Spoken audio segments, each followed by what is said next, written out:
Economists warn, hold on to your jobs. Let's have a look. Hello everyone, Florian.Heise here, and welcome to another episode of HeiseSays. Grab your stein of coffee, let's look at this article from Yahoo Finance. If you have a job, hold onto it tight, economists warn. And this is written by David Taylor. Now before we go through this, let's jump over here to the ABS. We can see our unemployment rate is sitting right now at 6.4%. So it was at 7.5 at the peak just in July of 20. And Jan 2021, 6.4. So it's come back down. But if we have a look here at the Roy Morgan unemployment and underemployment estimates, they're a little different. Roy Morgan have a different methodology for how they track unemployment. Now, if you're not familiar with it, they do surveys. They do surveys during a particular period, and they ask you a bunch of questions like, were you looking for work? Were you unemployed? Are you intending to look for work? Do you have enough hours? If you have 1 hour of work, if you work for 1 hour during that period, you're considered employed. 1 hour. I don't know about you, but the most I've ever managed to earn from 1 hour work at an hourly rate was like $350. And that was on a project. Doesn't happen all too often. So, can you live off that 1 hour of work, guys? I don't think I could. I don't know. I'm sure some people could, but it's not really, sufficient. I think that would say a lot of people are underemployed, and that's the figure we need to worry about. Now, if we scroll all the way down here, for some reason they have the latest data at the bottom. They should really have advertisements everywhere, so you see them. Maximize your revenue, Roy Morgan. But you'll see here that their unemployment rate is 11.7. Their underemployment rate is 10% of the workforce. Now, you'll find often unemployment can go down because people will leave the workforce. Maybe they're disheartened, maybe they give up. So you may have people getting government support and welfare, but they're not actually in the workforce, so unemployment rate could be going down. It's all a bit funny. Once you understand it, it really is a bit worrying. But I think we need to look at this combined rate, the unemployment and underemployment rate combined together, the underutilization rate. According to Roy Morgan, it's 21.7%. Over a fifth of the workforce are either unemployed or underemployed. There'll be people out there that have never done a full-time work week in their life. I remember when we hired some people straight out of high school, and they had to actually do a full-time work week. They got exhausted. It was a dose of reality. That makes you wonder, why shouldn't high school, that should already be full-time business hours by then. So anyway, let's look at this article. If you have a job, hold onto it tight, economists warn. So have you ever been out of work for more than a few months? Well, there's the question. I'm trying to think how long I've been out of work. When I was a student, I was let go. And that was during times when it was busy. So I was working for Blyvold and Yield, and they cut some staff.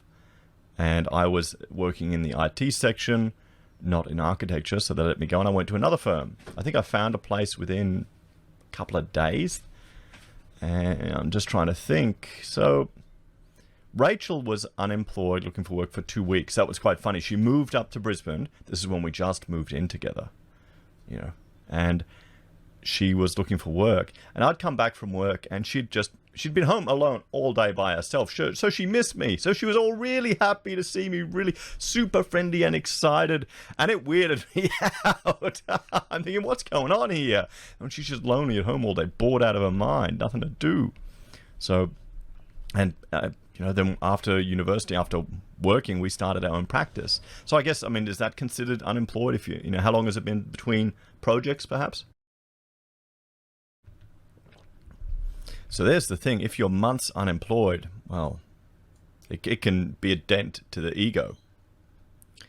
So if you have, you'll know that at about the 4-month mark, the job search starts to weigh on your mind. 4 months. You begin to doubt your abilities and your worth as an employee, and your confidence levels fall. If you've already applied for a few jobs and been rejected, you'll feel the sting even more. I think this is going to get harder for older people. I'm about to hit 40, so I'm about to evolve into boomer mode. That's what happens once you hit 40. You technically become a boomer. at least with your opinions. It's just like Pokemon, guys. I met a law graduate, Simbin, outside a Centrelink office in Sydney's Darlinghurst last week. As a law graduate, you would think he would have the world at his feet. Not so. Oh, not at all. Not at all. I mean, if this is what David is thinking, he's probably not talking to a lot of lawyers or networking at events. There's so many lawyers, guys. There are a dime a dozen. There are so many people go to law. Remember LA Law? I keep thinking of the Simpsons meme where the lawyer on the show there is watching LA Law going, look at that lawyer. He's got a belt. So there's a lot of them coming out, and it's very competitive. The universities love law degrees because they're so cheap to pump them through. So the contract with his previous employer wasn't renewed, and he's now looking for work. You'd think a professional wouldn't have to resort to going to the Centrelink office to find work. Or I guess, to get the support. You don't really go to Centrelink anymore to get work, do you? You go to the job network providers. Oh, and that's a whole other world of just horrific stories that we have coming out there. I'm sure people can share in their comments their experiences with the job network providers. But you think a lawyer would have enough contacts, or at least a graduate network? Well, that's the big thing. At least back, the advice I would give people would be to network. I used to run a business networking drinks, which is, rock up and have drinks and you get to meet a lot of people. I'm thinking of starting that up again, actually. Probably tying it to HeiseSays. A networking beer event. Maybe the German beer garden. I gotta do it. I'll sort it out this year. But still, even just networking and meeting people is quite important. That's the advice I would have given a young lawyer getting out there. But it's a flooded market, guys. Economist Angela Jackson says the latest employment data from the Bureau of Statistics shows it's particularly rough going to young skilled workers. Well, it's going to be hard it's always been rough for all the guys too, all the workers. I mean, we've hired senior architects, people who are much older than us. We hired them as a mentoring role to come in and train some of the younger staff. That's kind of a goal we had. And it worked out quite well. Still keep in touch with him. But, there comes a point where you can't afford to... Well, investing that money to train your staff, it's tough when fees are so competitive, sadly. We were doing all the things, invest in your staff, build up, try and get a good atmosphere, give that little bit extra on your projects, but sometimes it doesn't lead to extra money. We haven't seen an increase in jobs for young people in the latest ABS figures. So there isn't that recovery at that end of the market. And that's why we have the Job Maker program. It's why the government is intentionally discriminating against older Australians to make sure the younger ones can get into work. Because seriously, if you're over 35, you should be worth that extra $100 a week. If your skill base isn't at a level, if you're not worth more that extra $100 a week, sadly, you need to look at yourself more than anything. That may be a bit harsh for you to hear, but that's the reality, guys. Okay? If you're not worth $100 extra than someone younger than you, with all the years of experience that you've had, what have you been doing with your life? For those people, it's a real difficult period. COVID stress, anxiety. Yes, COVID stress and recovery anxiety. Economists say there's pressure on Simbin to find a job soon. If he doesn't land a job, they argue future potential employers will wonder why he hasn't been picked up. Yeah, that's true. I mean, this is the thing. When you look at a resume, and I've done it, we've employed a lot of people, and you wonder why they've got gaps in them. What's going on? Or if they just change job again and again and again, you might think, okay, they're a troublemaker. Because you can't ask what people's political orientation is anymore. It's a great way to filter out the troublemakers or a sense of entitlement. Can you ask about their parental heritage? I find if depending on where their parents work, that's a really good indicator if they'll be a spoiled brat. Because, I've hired people from most continents in the world, and spoiled brats are universal, guys. You get them from Australian cultures, you get them from Asian cultures, you get them from African cultures, European, everywhere. It's a universal thing. It's funny that spoiled, getting annoyed at spoiled employees or entitled employees. Maybe it's something you just grow out of. I think it is. I think we all grow out of it. Now, both you and I know there may be a number of reasons for that. The most obvious is the right position or fit may not have come up, or he just may not be good enough. But it works both ways. It's hard to keep your chin up and your chest out after applying for job after job and being repeatedly rejected.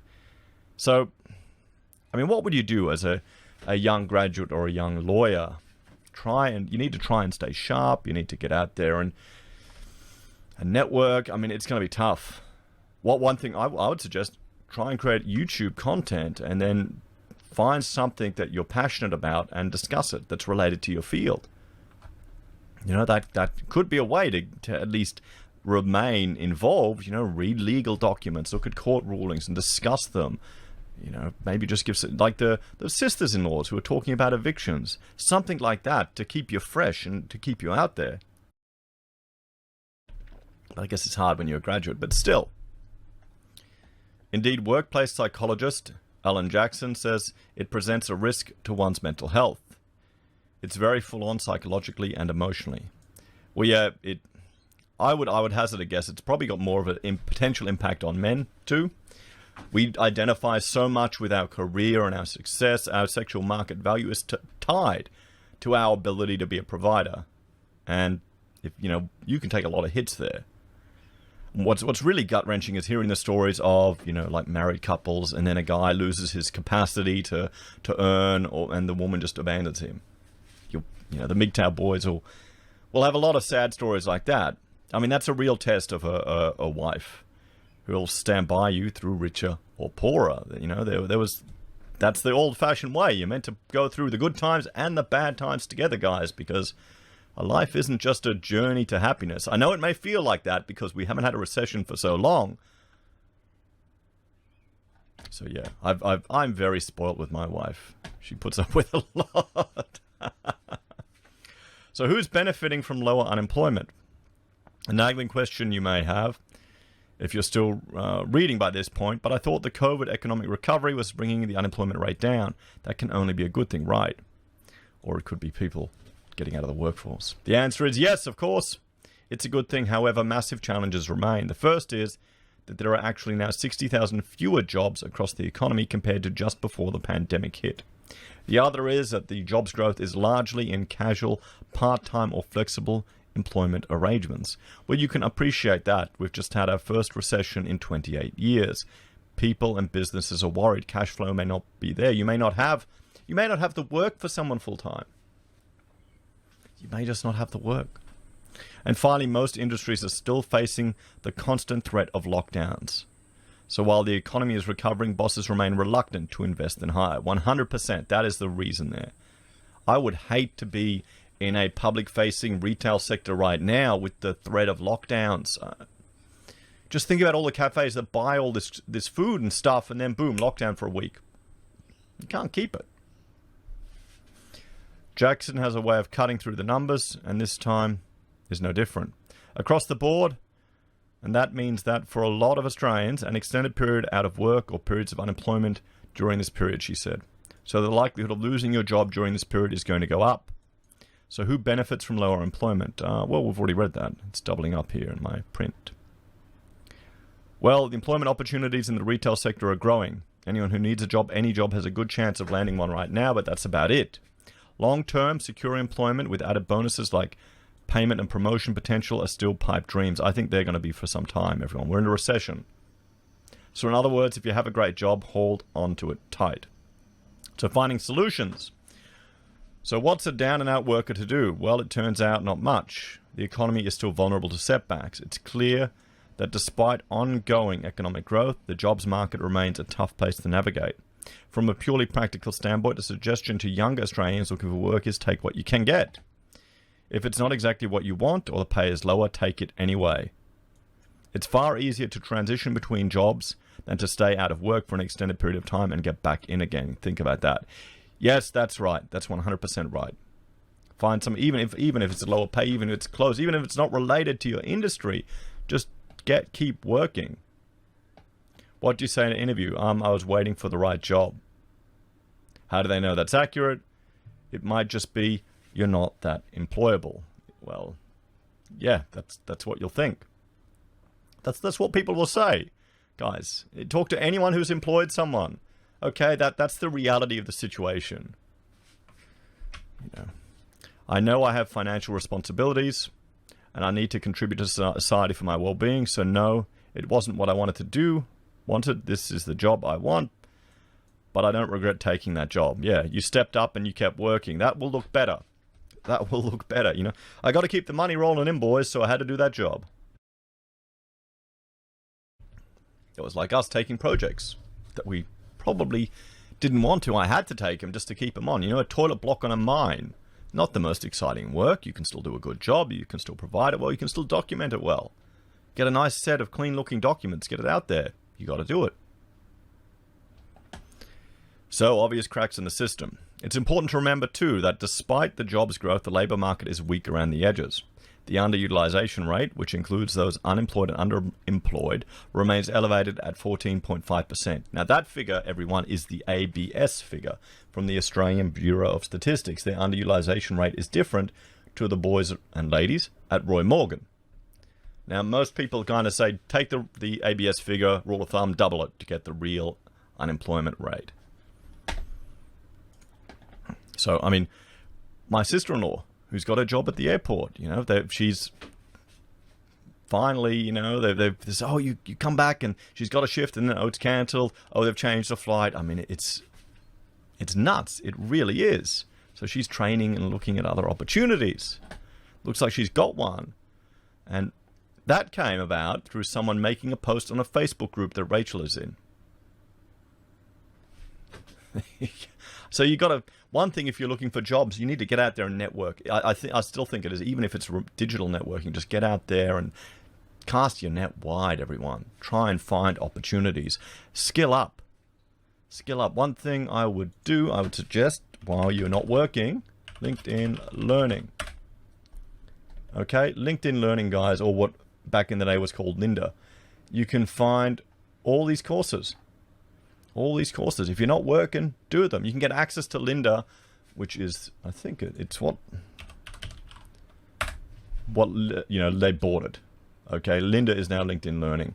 You can get access to lynda.com for free from the Brisbane State Library, and I'm sure other municipalities and other organizations have it. And you can do courses, you can get certificates that you can add to your LinkedIn resume that can relate to your profession. We used to always get people to do Rivet courses here when they wanted to learn. And they were good, thorough, detailed courses. If you need to learn, you know, if you're working in a general office job, do a Excel course, do a Word course, do an Access course. You've got it here. Do them. Learn the skills. Find open source software. Upgrade if you're working in one of these industries where it can relate. If you're looking at another sector, there's leadership courses. There's other things that you can do here that can help you. Because at the very least, it'll look good to say you were still learning, everyone. You want to show prospective employers that you're not giving up, that you're going to keep going. And you may think, you know, it may feel downtrodden, it may feel like a tough situation, but it could be the moment, you know, that time, that stepping away off the rat race, that you learned some new skills, you discovered something that could maybe change your entire career. It could be the best thing that happened to your entire life. I know that may seem ludicrous in the moment, but that's how life sometimes works. So, coronavirus lockdowns also pose an ever-present threat to workers who are well established in their roles. Hours worked fell 5% between December and January. More Australians than usual took leave in the first 2 weeks of January, but there was also a spike in the number of workers who worked 0 hours in early January in the capital cities. Until the pandemic is done and dusted, the power in the jobs market will remain with bosses. This was the case pre-pandemic. It is even more so now. Well, you got to understand, guys, the bosses have a lot of responsibilities too to keep their businesses going. It's a tough time. I feel sorry for anyone who's retail facing right now, because you're fighting the government now. You're fighting the government to keep your business going. They can just pull the rug out from under you any minute.